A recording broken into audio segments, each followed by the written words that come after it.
Hi everyone, Mittierim here again, and this chat is going to be a little bit more informal than my normal product reviews.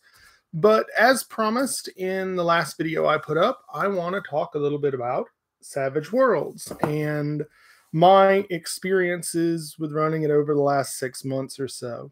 Um, so, first of all, just kind of a general overview for those who might not have heard of Savage Worlds before. It is well, I kind of hesitate to call it a truly generic system because it definitely has, while it can deal with multi genres and things of that nature, it definitely has a leaning towards very cinematic style games. Though its fans will certainly argue that it can handle anything well.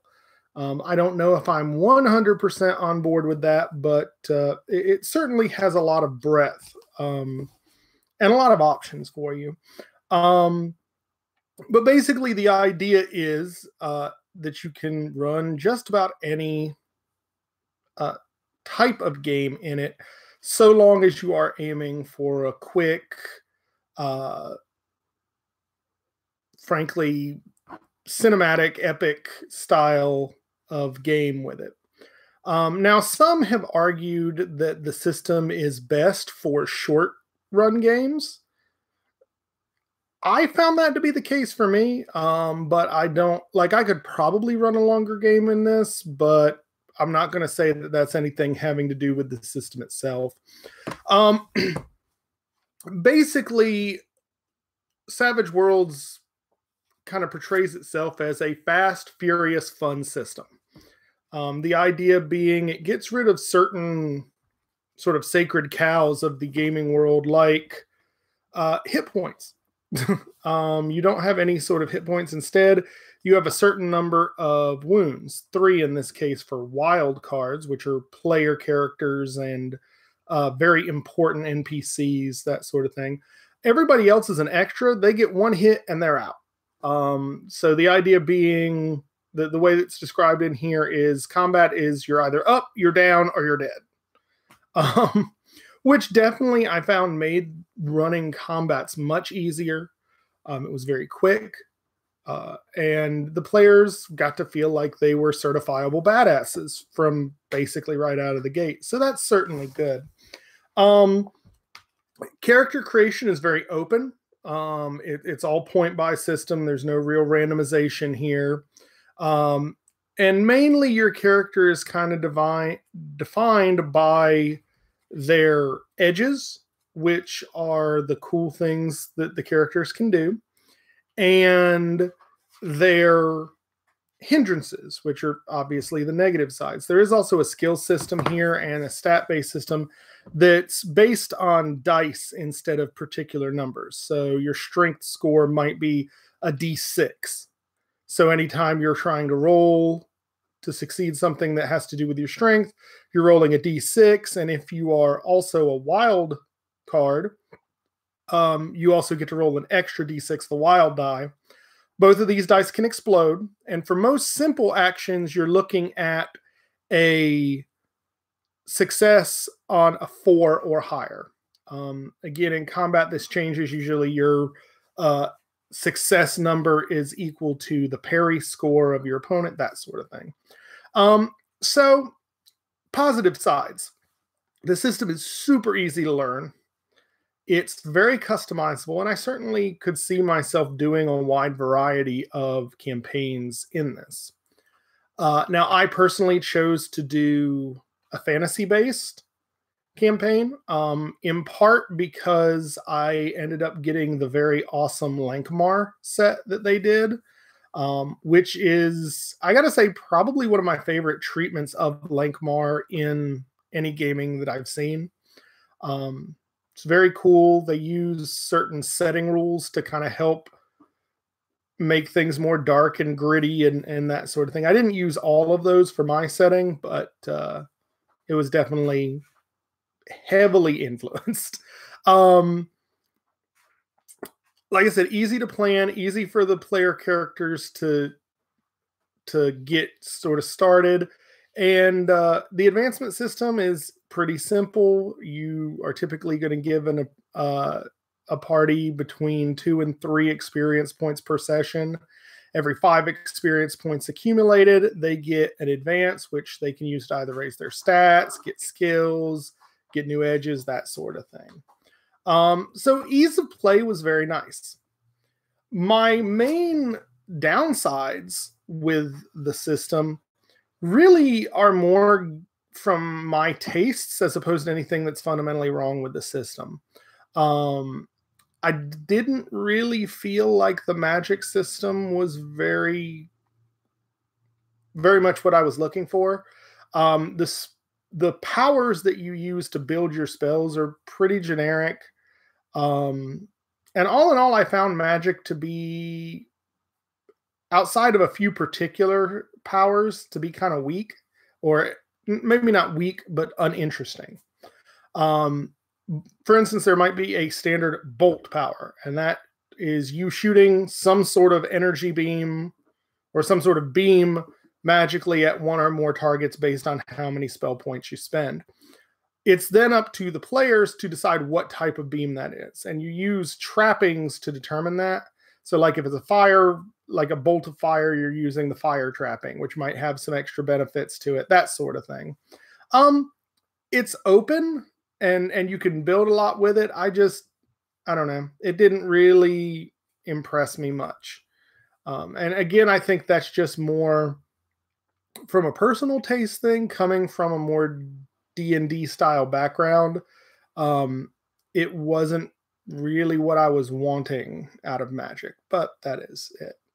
Now, the one sort of, I think my biggest letdown of the system is what's called bennies in the system. On paper, bennies are given to the player characters at the start of, alarm.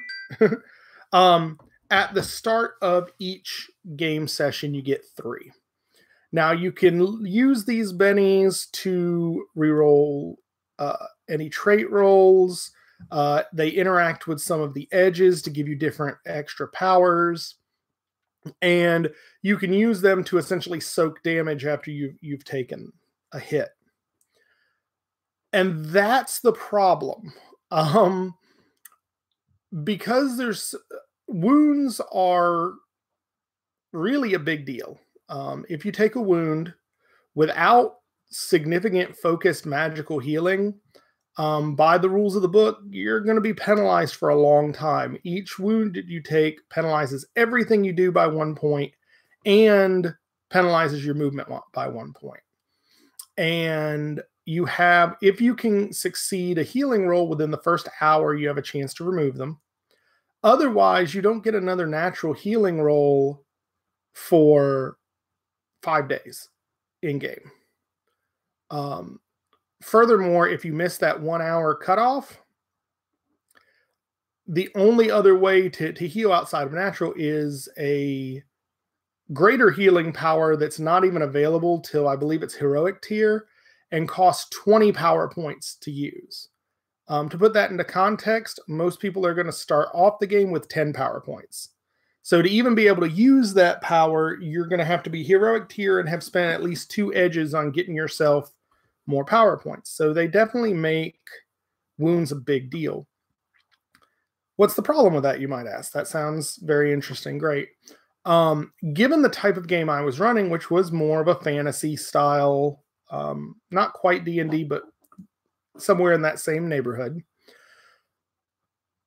wounds were so detrimental to the party being able to keep going. The only thing that they ever really used their bennies for was soak rolls, which really took away some of the sort of, I guess, narrative control aspect of the benny system, which is what seemed really cool on paper, but just didn't really come through in gameplay. Now, fans of the system may tell me, hey, you're dumb, you're running it wrong, that sort of thing. But it kind of shows me what I see as a potential weakness in the system, whereas it might not necessarily be as universal a system as some others. Now, certainly, if you're playing a more modern game or something like that, where people getting hurt is a big damn deal, then the wound system working like that makes a lot of sense. But in a game trying to emulate more heroic fantasy and epic fantasy style, where you don't want your people kind of dragging around broken arms and perforated lungs for weeks at a time if you don't roll right, the bennies just get used as extra armor, essentially, to soak those wounds, which I really think takes away from some of the cool benefit of the bennies. But that's probably my biggest myth to it. Was it just the Benny system looked a lot cooler on paper than I felt like it played in game. Just a quick talk about some of the other books. I did get a number of different books in the Savage Worlds set. This one I'm showing you right now is the Savage Worlds Deluxe Explorers Edition, which is the main rule book as it stands right now. I do understand that they're working on a new edition of it, which will be called Savage Worlds Black, which brings up a second just slight bit of annoyance. Trying to find what I needed to run the game was super annoying because there wasn't really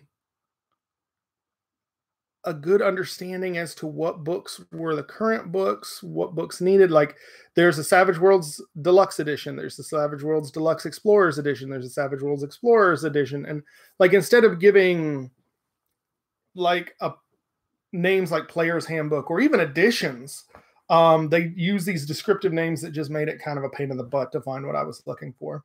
But I got this. I got the Horror Compendium, which brings in certain rules about horror style games. Everything from like Ghostbusters to Friday the 13th style games to your more traditional Gothic horror stuff. I got the Fantasy Companion, which is pretty obvious what that helps entail. Even with that, though, I get the feeling it was made for an older edition of the basic rules than this, because this reprints pretty much all of the spells and a lot of the stuff out of that book. So that wasn't really all that helpful. And I didn't really, I don't know, the treasures didn't really work for what I was looking for. Mainly magical treasures are either basic +1s or just tacked on extra edges. So it's all right. I got the Sci-Fi Compendium, which I didn't really read through completely. I just happened to see it for a very small amount of money and got hold of it. And then I got the 3 Lankmar books. I got the whole Lankmar set, which actually was pretty cool. It came with a set of bennies with like pictures of Fard and the Great Grey Mouser, some dice and a GM screen, that sort of thing. So that was very, very cool. It was exceedingly well written. I really, really loved it. Like I said, it's one of the best representatives of the Lankmar series that I've really ever seen, and I'm just astonished at how high quality it was. It was excellent. But all in all, I would rate the system, say, a 4 out of 5. If you are looking for a system that can do a wide variety of genres and give you that same sort of epic play in all of them, it's very good. Just be aware that it's not as perfect as some of its fans might tell you in terms of being able to do everything. And again, take that for what you will and with a grain of salt, because it may very well be that my lack of experience with the system kind of prevented me from maximizing how beneficial the setting or the game would be to those settings.